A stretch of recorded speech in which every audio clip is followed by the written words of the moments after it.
유명한 예화 중에 아마 들어보신 분도 계실 것입니다. 두 아들이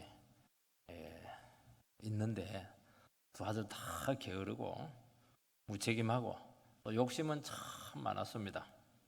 아버지가 지금 이제 돌아가실 때가 되었는데 두 아들 미래를 생각하니까 이 눈이 지금 감기지 않는 겁니다.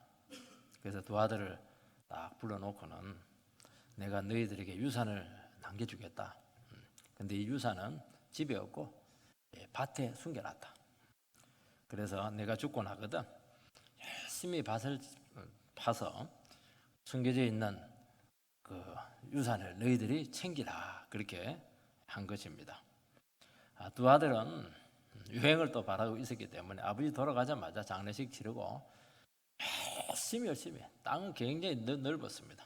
거친 땅이었는데 그 아버지가 일부러 주신 땅은 아주 거친 땅이었어요. 산 저 위에 있는 열심히 팠는데 아무리 파도 돈도 안 나오고 보물도 안 나오고 아무것도 안 나왔습니다. 아버지가 남기고 간 유산은 눈에 보이는 보물이 아니고 재산이 아니고 땀 흘려 일해야 된다는 그 정신이었습니다. 두 아들은 열심히 받아가 하나님의 은혜 있는지는 모르겠지만은 그 아버지의 그 뜻을 알게 되었고 남아있는 삶을 성실하게 살아서 아주 승리하는 인생이 되었다 하는 그런 예화의 내용인 것입니다. 이 자녀들이 아버지의 정신적인 유산들, 신앙적인 유산 물려받는 거 쉽지 않습니다. 우리는 자꾸 물질적인 유산을 많이 생각을 합니다. 물질적인 유산 이거 정신적인 유산과 함께 하지 않으면 그거 없어지는 거 금방입니다. 그거. 혈통이나 이 유산은 모범으로 되지 않아요. 내가 뭐 잘 살았기 때문에 우리 자식들도 잘 살겠지. 그건 희망사항인 것입니다. 또 흉내로 되지 않습니다.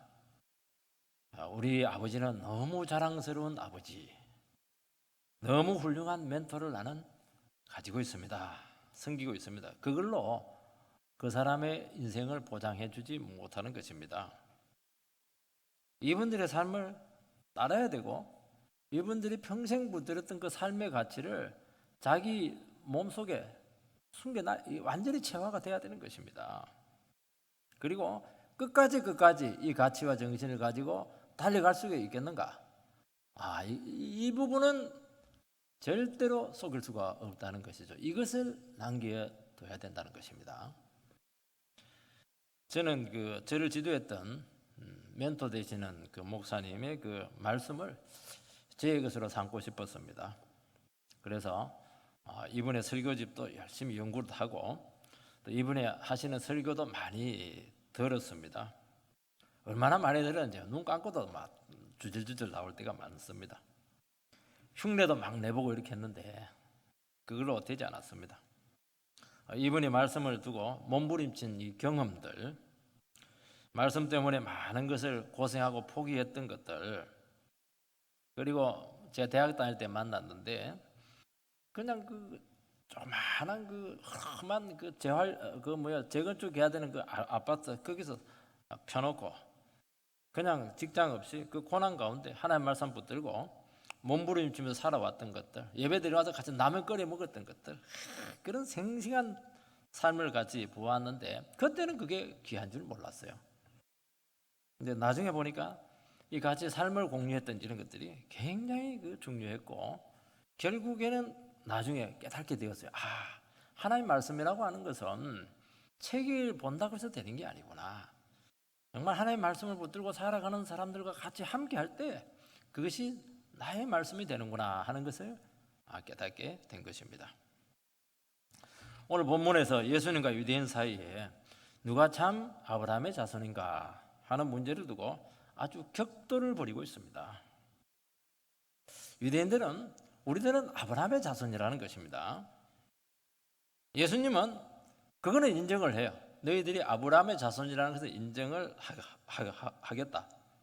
그렇지만은 너희들이 아브라함의 자손이라고 한다면은 아브라함의 행실을 해야 되는 것이 마땅하다는 것인데 이 부분에 대해서 내가 동의할 수가 없다는 것입니다. 너희들이 아브라함이 너희들의 아버지라고 한다면 아브라함의 신앙을 가지고 있어야 된다는 것이고, 아브라함의 정신이 있어야 된다는 것이고, 아브라함의 삶의 모습이 있어야 된다는 것인데, 아무리 눈을 씻고 봐도 너희들 속에 이런 것을 발견할 수가 없다는 것입니다. 너희들은 아브라함의 아버지라고 그렇게 하는데, 내가 봤을 때는 마귀가 너희들의 아버지다는 거예요. 하는 짓이 통 마귀 같다는 거예요. 이게 마귀, 이간질 시키고 남 못되게 하는 거 좋아하고 하나님 말씀은 찢어버리고, 이게 마귀가 하는 짓 아니냐는 것이죠. 여러분, 신앙과 정신과 삶의 자세는 이거는 숨길 수가 없는 겁니다. 다른 것은 대충 신앙생활 자체도 어떻게 보면 형식적으로 이렇게 숨길 수가 있어요. 그런데 정말 순수한 믿음, 그리고 영적인 정신적인 유산, 이 삶의 모습은 이게 그냥 꾸민다고 되지 않아요. 이거는 다 드러나게 되어 있습니다. 우리가 믿음 생활하고 있고 신앙생활하고 계실 것입니다. 우리가 진짜 믿어야 돼요. 교회만 다닌다고 해서 명목상의 신앙을 가졌다고 해서 이게 안 된다는 거예요. 이거는 예수님께서 와가지고 네가 무슨 하나님의 자녀를 할 수 있냐, 난 네 하는 거 보니까 마귀 자식하고 똑같다, 또 하는 짓 보니까 마귀 같은 행동을 하고 있는 겁니다. 그런 말을 듣게 되면 얼마나 우리가 충격이 되겠습니까? 첫 번째는 유대인들의 영적인 상태를 예수님께서 진단을 하고 있습니다. 유대인들은 혈통이 굉장히 중요했고, 또 많은 믿음의 선진들이 막 파는데 별처럼 아주 큰 인물들이 그냥 자손 대대로, 자손 대대가 아니고 막 역사 대대로 그냥 기라성 같은 인물들이 있었고, 그것을 굉장히 중요하게 생각을 했습니다.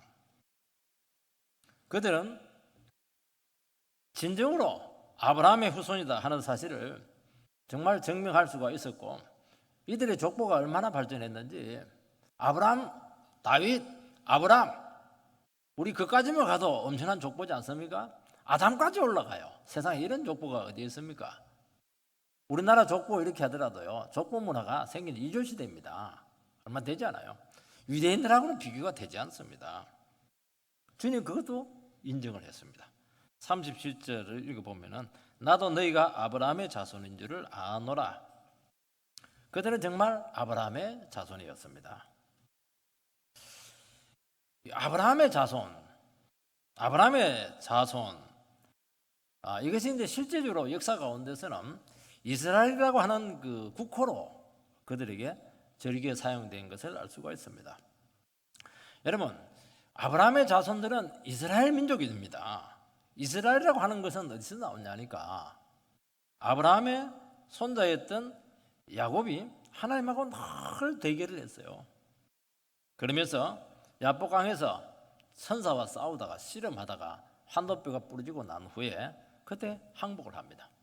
그럼 나에게 축복을 달라, 그 요청을 합니다. 여러분, 야곱은 죽었으면 죽었지 하나님 앞에 축복 비는 사람이 아니에요. 왜 내가 하나님께 축복을 빌어요? 내 힘으로 다 할 수 있는데요. 그런데 한도뼈가 딱 부러지고 나서 입을 한번 만다고 나서 이제는 안 되겠다는 겁니다. 나에게 축복을 해달라는 것입니다. 그때 하나님께서 축복을 주는데 무슨 축복을 주느냐, 이제 너는 야곱이 아니고 이스라엘이다, 그 축복을 줍니다. 그 말은 무엇이냐니까, 야곱은 야비한 사람이라는 것이고 사기꾼이라는 의미를 가지고 있습니다. 그렇지만 이제는 너는 하나님과 기로 이겼기 때문에 이 세상에 너를 이길 사람이 없다는 것이죠. 우리가 어떻게 하나님과 겨루어 이길 수가 있겠습니까? 야곱처럼 하면 돼요. 어떻게 합니까? 막 하나님 대결하다가 한도뼈 맞고 팍 쓰러져 항복하면은 이제 이스라엘로 바뀌는 겁니다. 그 비밀을 간직한 민족입니다. 이스라엘을 이길 수 있는 나라는 이 세상에 없어요. 군사력하고 안 돼요. 왜냐하면 이스라엘은 하나님과 겨루어서 이겼습니다. 하나님과 겨루어서 이길 수 있는 방법은 뭐냐? 하나님께 항복하는 거예요. 항복하면 하나님께서 전부 다 이겨줍니다. 그게 이스라엘이라고 하는 나라의 아주 놀라운 영적인 비밀이었던 겁니다. 이 비밀을 여러분들도 가지고 있어야 된다는 것입니다. 그런데 이스라엘 백성들이 포로로 잡히고 나서 다시 돌아오게 되었어요. 이 명칭을 좋아하지 않아요. 왜냐하니까 이스라엘이라고 하는 명칭을 유다와 북이스라엘 10지파가 떨어져 나갈 때 10지파 대다수에 있는 그 사람들이 그냥 그 이름을 가져가는 겁니다. 좋은 이름 다 가져가 버렸어요. 근데 문제는 그들이 순수한 신앙이 아니었습니다. 세상적인 우상 숭배자들이었어요. 그래서 밑에 남유다만 남아있게 되었습니다. 그래서 그 북이스라엘 열지파는 포로 잡혀가지고 영원히 돌아오지 못해요. 왜냐하면 그들은 세상 사람들이 있으니까요. 남유다는 다시 하나님께 축복을 받아서 옛날 고국으로 돌아오게 되었을 때 우리는 유대인이라고 하는 이 강력한 프라이버시가 그들에게 있었다는 것을 알 수가 있습니다. 그런데 오늘 본문에 보면 또 이 복음서에 보면 유대인이라고 하는 그 명칭이 결코 긍정적으로 쓰이지가 않습니다. 고집스럽고 그냥 꼰대 같고, 요즘은 말하면 꼰대 이런 말들이 많이 나오잖아요.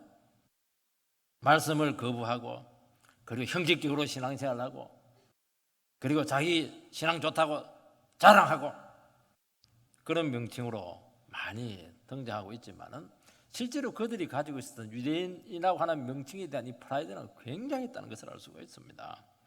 자부심이죠.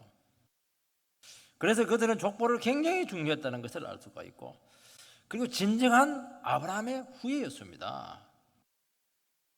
여러분, 아브라함의 후예라고 하는 것이 중요한 이유가 무엇이냐면은, 혈통상으로서 아브라함의 후예라고 하는 것도 귀한 것이지만은 하나님께서는 아브라함에게 어마어마한 축복을 주었어요. 너를 축복하는 자는 내가 축복하고, 네가 저주하는 자는 내가 저주하겠다. 하나님께서 너에게 땅을 주고 다 주겠다. 하늘의 별처럼 주겠다. 막 어마어마한 축복을 주었는데, 이들이 아브라함을 붙든 이유는 바로 그 축복을 우리가 가지겠다는 거예요. 그러니까 아브라함의 자손이라고 하는 것은 혈통상의 문제만이 아니고 정말 아브라함이 가지고 있던 그 엄청난 축복이 우리에게 계속 상속되었다는 것을 이야기하는 것입니다. 예수님께서는 그들의 주장에 대해서 분명히 얘기합니다. 나는 너희들이 혈통상의 아브라함의 자손인 것은 인정을 한다. 그렇지만은 너희들이 진정한 약속의 축복자, 상속자인지는 내가 모르겠다는 거예요. 그거는 인정하지 않겠다는 겁니다. 그거는 부정했죠. 왜냐하니까 너희들이 하는 행동을 보니까 아브라함과 상관이 없다. 아브라함의 믿음이 있는 것도 아니고 말씀 순종하는 것도 아니고, 그 축복은 그렇게 내려오는 것이 아니다. 그 얘기를 하고 있는 것입니다. 37절 말씀을 읽어보면, 나도 너희가 아브라함의 자손인 줄을 아노라. 그러나 내 말이 너희 안에 있을 곳이 없으므로 나를 죽이려 하는도다. 예수님께서 문제를 삼은 것은 어떻게 하나님의 축복을 상속할 사람들 속에 이렇게 하나님의 말씀이 거할 곳이 없느냐 하는 그 근본적인 질문을 하고 있는 것입니다. 그들의 마음속에는 조금 더 말씀이 머물 수 있는 공간이 없었습니다.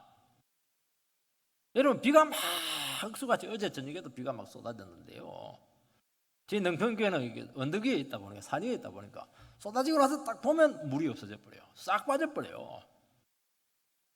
너희들에게 엄청난 하나님의 말씀이 이렇게 쏟아지고 부어졌는데 보니까 홀라당 고여있는 게 없어요. 다 없어져 버렸어요. 이게. 그들은 말씀을 너무나 싫어해서 이 말씀을 주신 주님을 죽이려고까지 했다고 말씀하고 있습니다. 여러분, 하나님의 축복은 어디에서 오는 것입니까? 아브라함처럼 하면 축복받아요. 아브라함이 어떻게 했습니까? 하나님의 말씀 듣고 즉각 순종하고 끝까지 말씀 붙들고 믿음으로 가는 겁니다. 다 버리고. 이게 축복받는 비결인 것이죠. 이걸 배워야 되는데 그들은 엉뚱한 걸 배웠던 거예요. 이게 하나님의 축복의 상속자라고 하면서도 전혀 믿음의 흔적도 없고 순종에 자치도 없고, 도대체 이렇게 해가지고 어떻게 너희들이 상속자라고 할 수 있겠는가 하는 것을 이야기하는 것입니다. 그들은 너무나 많은 말씀을 들었습니다. 신앙생활도 오래오래 했습니다. 생활을 보니까 전혀 아니었습니다. 믿음의 실천을 싫어할 뿐만 아니고 말씀을 도리어 그렇게 생각하고 그걸 그냥 이걸 싫어하고 했던 것이죠. 여러분, 주님은 자기 자신들의 정통성만 믿고 실제 믿음 없이 신앙생활을 하고 있는 그들에 대해서 정면 도전을 하신 것입니다. 전통적인 교회에서 오랫동안 신앙생활을 했다면 어떻게 해야 됩니까? 그 뿌리 깊은 믿음의 신앙을 붙들어야 되는 것입니다. 그런데 문제가 딱 터지는 거예요. 하는 걸 보면은 전혀 믿음 있는 행동이 아니에요. 세상 사람들보다 더 하는 거예요, 이게. 더 탐욕적이고 말이죠. 더 자기 것 챙기고 말이죠. 다른 사람 더 윽박지르고 막 그렇게 하고. 도대체 이렇게 하고서 어떻게 뼈대 있는 그 정통 교회의 성도라고 할 수 있겠는가? 그렇게 우리가 적용할 수가 있는 것입니다. 생각하는 것이나 살아가는 것이나 불신자와 다를 게 하나도 없다는 것입니다. 도대체 교회 안 다녔으면 좀 하나님 욕이라도 덜 들어먹을 텐데 교회 다닌다고 하니까 더 위험한 것이죠. 우리의 신앙은 보수 정통 장자 교단입니다. 우리 통합 측은 특히 장자를 붙입니다. 장자 교단. 장자 교단이면 장자다워야 되는 것입니다. 우리나라는 어떤 교단이든지 이단을 제외하고서는 참 신앙이 정통적입니다. 한국교회 최고의 유산이에요, 이게. 신앙이 정통적이라는 말이 무슨 말인지 아니까 우리 한국교회 성도님들은 성경 말씀이다 이러면 무조건 하나님의 말씀을 다 믿습니다. 신학자들은 엉뚱한 소리 해요. 이것은 뭐 오류가 있고 이것은 뭐 어디서 끌고 온 것이고 편집된 것이고 별소리도 하는데 우리 성도님들은 안 그래요. 성경 말씀이다 이러면 무조건 아멘입니다. 정말 위대한 신앙의 유산을 가지고 있습니다. 왜 그렇게 이런 신앙이 우리에게 가지게 됐냐니까 첫째 배울 때 잘 배워서 그렇게 한 것입니다. 잘 배워야 돼요. 여러분 배울 때 잘못 배우면 끝까지 그 배운 게 갑니다. 우리나라 초창기 때 선교사님들이 진짜 정통 신앙을 가지고 있었던 정말 젊은 진짜 살아있는 신앙을 가졌던 그 선교사님들이 우리나라에 왔던 것이 그들에게 그걸 배웠기 때문에 정말 귀한 신앙을 가졌거든요. 유럽에서 만약에 선교사가 왔으면 큰일 날 뻔했어요. 미국에서 막 온 거예요 이게. 그리고 교회를 믿었죠. 하나님은 교회를 통해서 복을 주신다는 것을 그들은 믿었습니다. 그런데 시간이 지나면서 50년, 60년 또 잘 살게 되고 이렇게 하면서 지금 너무나 많은 욕을 얻어먹고 있고 도대체 교회가 있어야 되는가 그렇게 회의가 될 정도로 그렇게 지탄을 받고 있는 거예요. 왜 그러냐니까 너희들 그냥 보수신앙 가지고 있고 정말 정통이다 이렇게 하는데 하는 행동을 보니까 이게 아니에요. 불신자 하나만 다를 게 없어요. 이게 하나님의 말씀을 몰라도요 너무 몰라요. 말씀이 그 안에 머물러 있지를 못해요. 왜 머물러 있지 못합니까? 말씀을 담을 그릇이 없는 거예요. 말씀을 담을 이유도 없는 거예요. 왜냐니까 어차피 말씀 듣는 거하고 생활하고는 다르니까. 말씀 듣고 나서 세상 가가지고는 막 자기 욕심타하게 다 하니까 말씀에 머물러 있잖아요. 말씀은 귀한 것이기 때문에 진짜 목숨 거 소중하지 않으면 그냥 흘러갑니다. 어디로 흘러갑니까? 가난한 자들에게, 겸손한 자들에게, 연약한 자들에게, 사모하는 자들에게 넘어가는 겁니다. 말씀은 정직한 거예요. 진짜 하나님의 말씀에 머무르는 사람들을 보면 진짜 하나님의 말씀에 목숨을 거는 사람들입니다. 이 말씀 아니고는 하루하루 살아갈 수 없고 몸부림치면서 살아가는 사람, 자기 생명과 바꾼 그 사람에게는 반드시 하나님의 말씀에 머물러 있습니다. 뭐 대충 신앙생활을 하고 세상에서는 그냥 대충 챙기면서 살고 아니 그렇게 가지고 어떻게 귀한 이 하나님의 말씀을 담을 수가 있겠냐는 거예요. 아마 지지가 않는 겁니다. 그것은 그렇게 어떻게 하나님 축복의 상속자가 될 수 있겠는가 그렇게 도전하고 있는 것입니다. 여러분 믿음으로 살지 않는데 정통 보수 신학을 신봉하고 정통교회 다닌다는 건 아무것도 아니에요. 그 자랑하는 사람들 주고 진짜 신앙을 하면 자랑 못해요. 왜냐니까 조상들 부끄럽게 할까 싶어가지고 나 뜨거워가지고 왜냐니까 내가 너무 중요하니까요. 그건 못해요. 안에 없으니까 자꾸 자랑거리들만 막 붙잡는 거 이게. 그게 여러분들의 신앙을 보장해 주는 것이 없다고 말씀하고 있는 것입니다.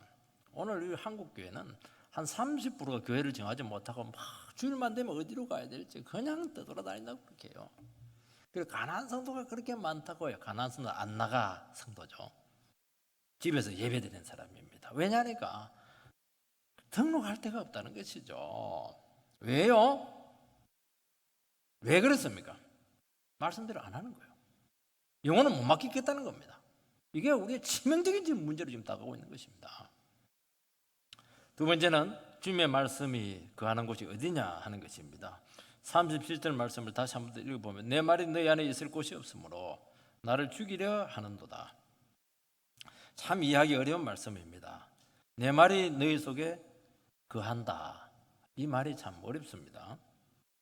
그리고 말씀이 거할 곳이 없다. 그렇게 했습니다. 없으면 없는 것이지. 말씀이 거할 곳이 없다고 해서 왜 예수님을 죽이려고까지 하냐? 이게 연결이 되지 않습니다. 여러분, 언어라고 하는 것은 참 위대한 힘을 가지고 있습니다. 소리하고 말은 좀 달라요. 소리는 뭐 개소리도 있고 새소리도 있고 저희 능평교는 새소리들이 굉장히 많아요. 특히 뻐꾸기 소리는 그 뻐꾸기는 가지도 않는가 봐요. 늘 뻐꾹 하는데 새벽에 들으면 굉장히 기분이 좋아요. 근데 새소리죠. 그냥 듣고 기분 좋은 겁니다. 근데 말은 달라요. 말은 인격에서 나오는 것입니다. 그래서 모든 말은 의미가 있고 힘을 가지고 있습니다. 그리고 의사소통, 커뮤니케이션만 있는 게 아니에요. 그래서 말씀은 반드시 사람에게 영향을 준다는 것입니다. 그래서 어떤 말을 듣는가 하는 것은 그 사람의 인생을 결정합니다. 말은 사람들의 마음을 지배해요. 힘이 있어요. 자꾸 말을 들으면 그 말에 마음이 빼앗긴다는 것입니다. 왜냐하면 인격을 가지고 있기 때문인 것입니다. 그래서 우리가 뭘 듣는가, 어디에 마음이 향해 있는가 하는 것은 대단히 중요한 거예요. 하나님의 말씀에 우리가 귀를 기울이면 하나님의 말씀이 우리를 지배한다는 것입니다. 그리고 주님의 사상이 우리를 지배합니다. 그리고 마음속에 있는 모든 악한 것, 더러운 것들을 그냥 그 말씀이 밀어내기 시작하는 겁니다.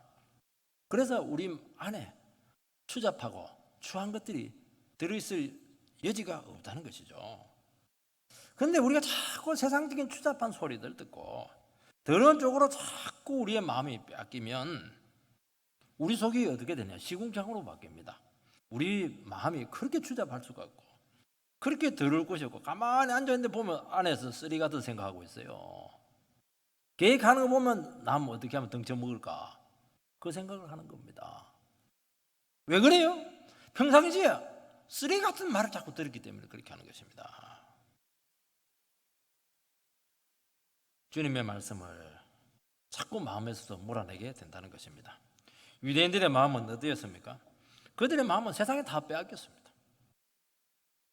그래서 주님의 말씀을 그들에게 막 몰아내고 있습니다. 그래서 예수님께서는 말씀이 너희들 속에 거할 곳이 없다. 그렇게 평가를 내리신 것입니다. 그들의 마음은 철저하게 이 세상의 영광과 우상에 다 빼앗겼다는 것입니다. 그래서 그 말씀을 파고 말씀이 그들의 마음을 파고 들어갈 수 있는 빈틈이 없는 거예요, 이게. 그리고 말씀을 막 듣기 싫어합니다. 왜냐하니까 주님의 말씀은 자꾸 틈을 내거든요.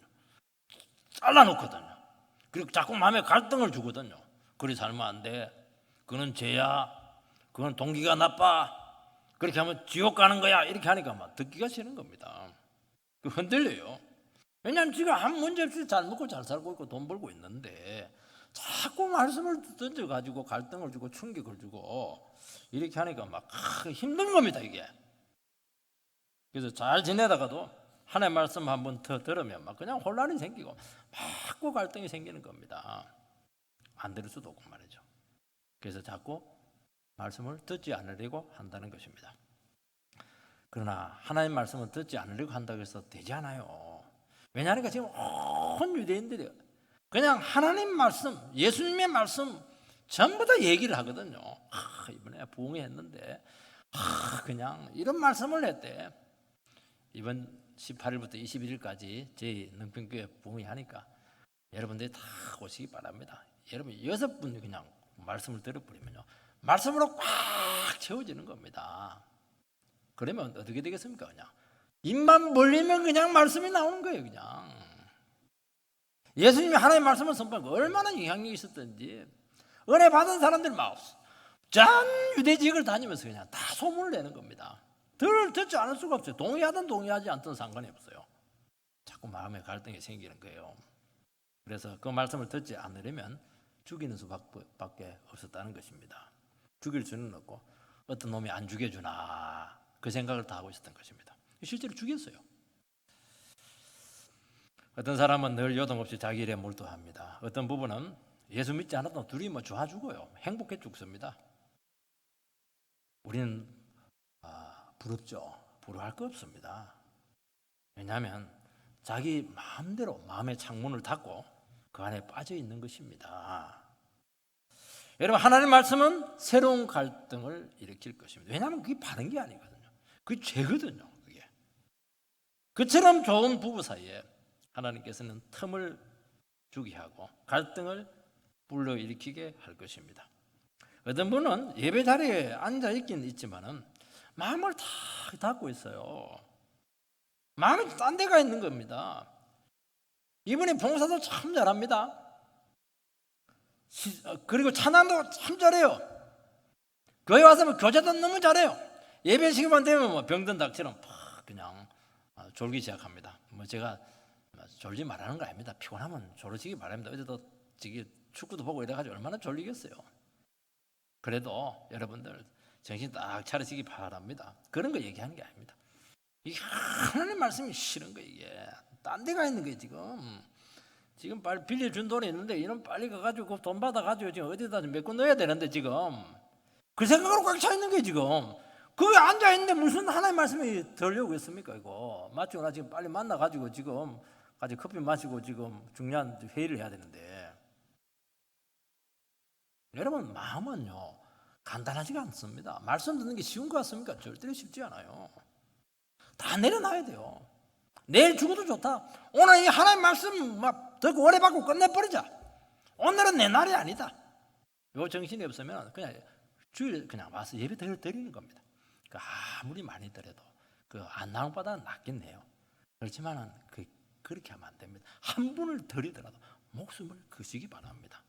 내가 오늘 이 하나님 말씀 듣고 내가 죽어도 좋다. 이렇게 하시기 바랍니다. 그러면 말씀이 여러분의 모든 게 축복이 될 것이고 능력이 될 것이고 여러분의 삶을 전부 다 살려내게 될 것입니다. 말씀을 안 듣는 게 말씀을 안 들으면 아무것도 아니에요 여러분들. 왜냐하니까 말씀이 마음이 세상으로 다 꽉 차 있기 때문에 그렇다는 것입니다. 여러분, 이스라엘 백성들이 우상을 섬겼다고 하나님께 책망을 많이 받습니다. 우상을 섬겼다고 하는데 하나님 안 섬겼습니까? 성전에 가서 거창한 예배를 드렸어요. 마음은 딴 데가 있는 거예요. 우상 빨리 마치고 우상 섬기 가서 그거 훨씬 재미있거든. 그러니까 형식적인 예배를 드렸다는 것입니다. 여러분, 하나님의 말씀은 자기 마음대로 거짓된 것을 붙들고 만족하는 사람들에게 그것으로 안 된다는 거예요. 자꾸 갈등을 일으킨다는 것입니다. 아무 생각 없이 잘 살아왔는데 말씀 들으면 그게 아니라는 거예요. 이게 기분이 안 좋아요. 흔들리고 불안정해지고요. 이게 얼마나 중요한지 몰라요. 그 틈을 말씀이 파고들어가는 것입니다. 여러분, 이런 말씀 들을 때 충격이 와야 되는 것입니다. 내 마음이 흔들려야 돼요. 부부관계로 하나님 흔들어 놔버려요. 사업 문제로 흔들어 놔버려요. 자식 문제로 막 흔들어 놔요. 어떤 사람은 남편이 교회 가더니만 변했다는 겁니다. 여러분, 그게 이상한 게 아니죠. 주님의 말씀이 이미 흔들리고 있었어요. 딱 말씀이 그 빈틈을 파고 들어가가지고 그 사람을 바꿔낸 것입니다.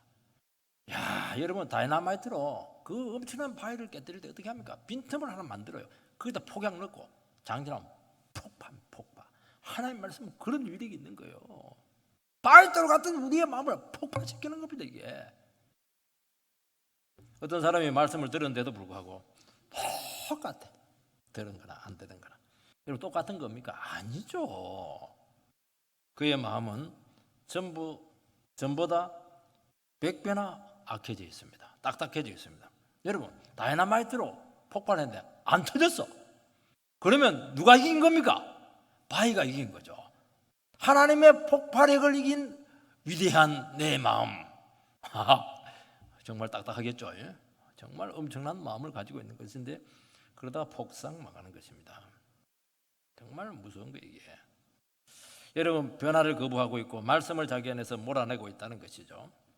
그래서 우리는 이리 뜻대로 안 되고 이렇게 해야 될지 저렇게 해야 될지 고민스럽고 그렇게 갈등이 생깁니다. 여러분, 인생 가운데서 쉽게 될 수 있는 게 하나도 없어요. 여러분 인생 가운데 정말 진지하게 인생을 살아가고 책임 있게 내 인생을 살아가려고 할 때 아무리 작은 것이라도 쉽게 다른 사람은 쉽게 넘어가도 나에게 쉬운 거 하나도 없어요. 정말 우리 영혼의 바닥까지 그냥 내리칠 때가 많다는 것입니다. 나쁜 게 아니라는 것이죠. 왜요? 그렇게 해야 빈틈이 생기고 그 빈틈을 하나님 말씀이 뚫고 들어가는 것입니다. 우리 마음이 얼마나 차돌 같은지 몰라요. 그래서 말씀을 찾아올 때 여러분 내 마음 안에 머무르 있게 하시기 바랍니다. 그 말씀이 내 안을 비추게 하시고 내 모든 인격을 다스리게 내어드리시기 바랍니다. 그래서 말씀이 우리 안에 머무르 있게 한다고 하는 것처럼 어려운 게 없는 거예요. 들어왔다 하면 싹 나가요. 한쪽 귀도 한쪽 귀도 다 나가버립니다. 무슨 말 들은지 몰라요.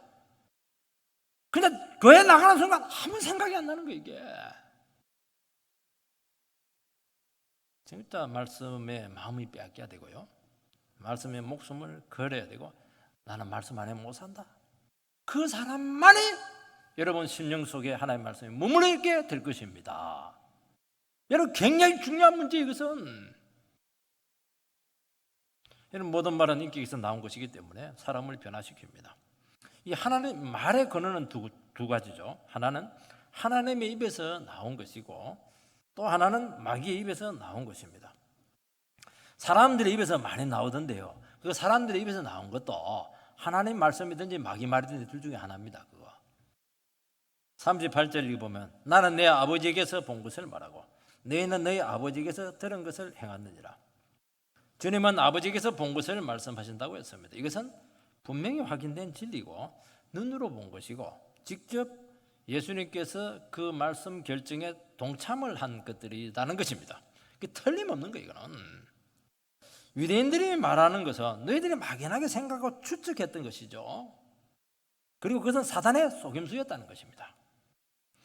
여러분 우리 안에 하나님의 말씀이 충분하게 머무르지 못하고 금방 없어지는 것은 마음이 세상에 빼앗겼기 때문입니다. 왜냐하니까 세상이 더 확실한 거예요. 세상이 더 분명해요. 세상은 손에 딱 집히는 겁니다. 세상은 결과가 바로 나에게 주어질 것 같아요. 말씀은 불분명하고 추상적이고 애매하고 이게 참 뜬구름 잡는 것 같은 그런 느낌이 들 때가 참 많습니다. 그래서 말씀을 자꾸 밀어낸다는 것입니다.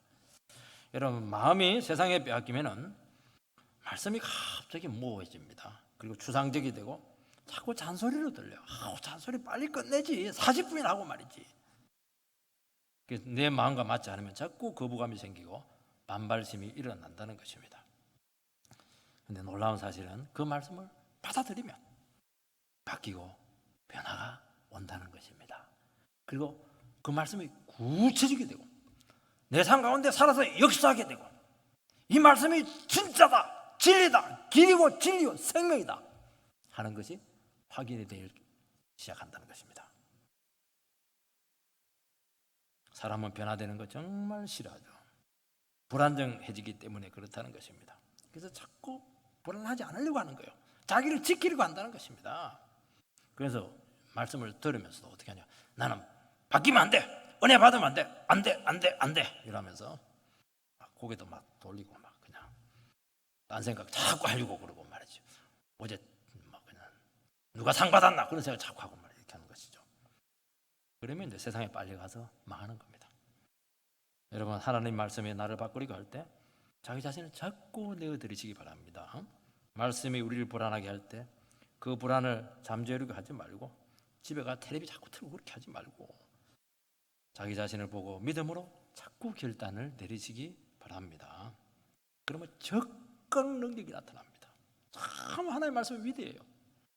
세상에 이런 말씀이 어딘지 몰라요. 여러분들요, 말씀은 이게 천지를 창조한 말씀이잖아요. 히브리어 따발이거든요. 따발이라는 뜻이 뭐냐? 사건, 이벤트입니다. 커뮤니케이션이 아니에요. 하나님 이스라엘 백성들 말씀은 이벤트예요. 말씀은 사건이에요. 말씀이 들리면 사건이 일어납니다. 여러분 그것처럼 위대한 게 어디 있습니까? 여러분 세상의 가르침은 그럴듯하게 보일지 모르겠지만은 현실로 가면 점점 모호해져요. 될 것 같은데 안 돼요. 그 영혼이 자꾸 푸르지게 만들고 세례에 대해 무방비 상태로 만들고 결국에는 멸망길로 끌고 간다는 것입니다. 마지막으로 아브라함이 행한 일을 우리가 해야 된다는 거죠. 39절 말씀을 보면은 대답하여 이르되 우리 아버지는 아브라함이라 하니 예수께서 이르시되 너희가 아브라함의 자손이면 아브라함의 행한 일들을 할 것이거늘. 예수님이 유대인들에게 마귀가 아버지라 이렇게 하니까 너무 듣기 싫어가지고 반발했습니다. 참 예수님도 보면 참 너무 과격한 말씀을 하세요. 너 마귀 새끼다 그 얘기를 하는 겁니다. 그 얘기 듣고 누가 좋아하겠어요 그거.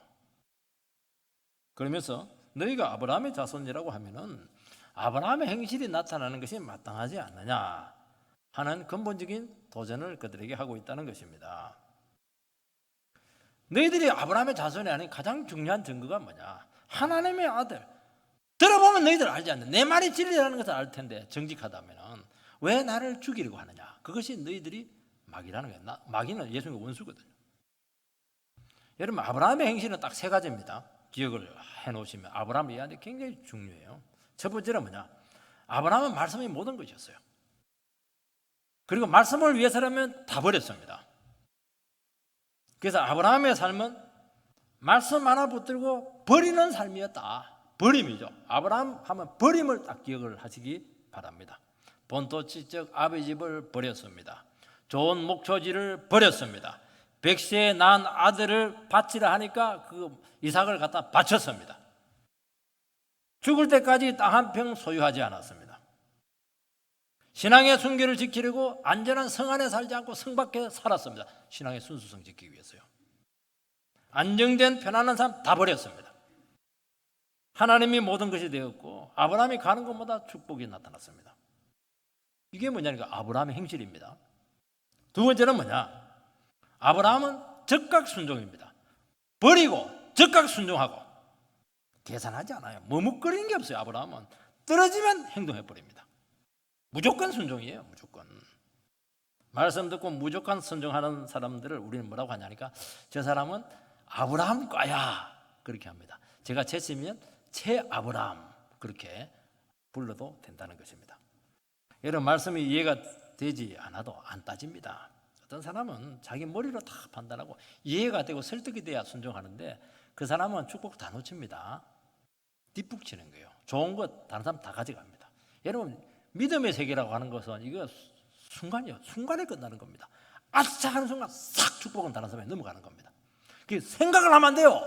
하나님의 말씀이다 그러면 딱 붙잡으시기 바랍니다. 그러면 나에게 축복이야. 한번 재볼까? 그러면 벌써 이미 나에게는 지나가 버렸어요. 왜냐니까 이렇게 뜸들인 사람에게는 오지 않아요. 이거 늦어요 지금. 세 번째는 뭐냐? 아브라함은 자기 자신의 상태나 환경과 감정이나 의지를 보지 않고 약속을 붙들었습니다. 약속은 현찰이 아닙니다, 여러분들. 약속은 약속 온과 같은 거예요. 받을 때까지는 이게 현찰이 아니에요, 이게. 늙어서 아들을 낳을 수 없었지만은 그래도 하나님께서 반드시 네 몸을 통해서 아들을 주신다 하는 그 약속을 붙잡았습니다. 약속이니까 현찰이 아니라 손에 들어온 게 아니에요, 이게. 그러니까 현실 보면 자꾸 마음이 약해지는 것이고 그 나이는 들어가는데 어떻게 애를 놓을 수가 있어요. 침체가 될 때마다. 그래도 아브라함은 아니야. 그래서 나는 하나님 약속을 붙잡아야 돼. 현실을 붙잡으면 안 돼. 자기를 자꾸 설득을 했던 것입니다. 하나님의 약속이 가장 확실하고 영원하다. 그걸 붙잡았습니다. 아브라함은 자기 확신, 자기 소원, 희망상 절대로 믿지 않았습니다. 앞으로 좋아질 것이다. 낙관주의자 아니었습니다. 하나님의 약속이 현실과 동떨어져 있고 상황은 더 불리해져도 도무지 약속을 기대할 수가 없는 그런 상황이 되었을지라도 하나님의 약속을 끝까지 바랄 수 없는 중에 바라고 믿었더니 로마서 4장에 나오지 않습니까? 그 말씀이 점점 실제화되면서 믿음의 새로운 세계로 그를 인도했던 것을 알 수가 있습니다. 이게 기적이에요. 이게 믿음의 삶의 자체라는 것입니다. 여러분 우리가 원하는 희망 상황이 이루어지거나 뜻대로 된다면은 뜻대로 안 되면 우리는 약속을 버리고 막 내 뜻대로 자꾸 살려고 하는 것이면 그게 믿음이 안 생기는 거예요. 믿어도 안 되더라. 지금도 늦지 않았으니까 빨리 세상 가서 내 현찰 챙기자. 그러니까 믿음이 안 생기는 거예요. 그 신앙 연료랑 아무 상관없어요. 믿음은 어려울 때, 불가능할 때, 도무지 길이 없을 때, 바라볼 수 없을 때 다시 한번 자기 자신을 죽여서 그래도 현찰 믿지 말고 하나님 약속을 다시 한번 더 붙들자. 하나님 말씀 붙들고 망하면 망하자. 갈 때까지 가보자. 그게 믿음인 줄 믿으시기 바랍니다. 예수님은 너희가 아브라함의 자손이면은 이 믿음과 말씀이 있어야 된다는 것입니다. 그런데 너희들 가만히 보니까 말씀으로 안 되면 언제라도 하나님 뜻 신앙생활을 하는데 그래가지고 뭐 되겠나 하는 것이죠. 어떤 분들은 그래요. 우리는 너무 존귀한 우리 선생님이 있다는 겁니다. 보니까 아니야. 분위기가 아니야. 겸손하지도 않고 영성도 없고 기도도 하지도 못하고 너무 세상적인 겁니다. 그 사람은 딱 그거 하나만 있는 거예요. 우리 중에 대단한 사람이 있다. 그거 하나 갖고 그냥 사는 겁니다. 그게 무슨 소리냐는 거예요. 이게. 여러분, 진실한 신앙, 살아있는 신앙은 물려받아야 될 줄 믿습니다. 그거는 앞선 분들의 삶을 그대로 따라가야 된다는 것입니다. 공부를 안 돼요. 이론을 안 돼요. 진짜 믿음의 삶을 보고 그대로 우리가 따라야 된다는 것입니다.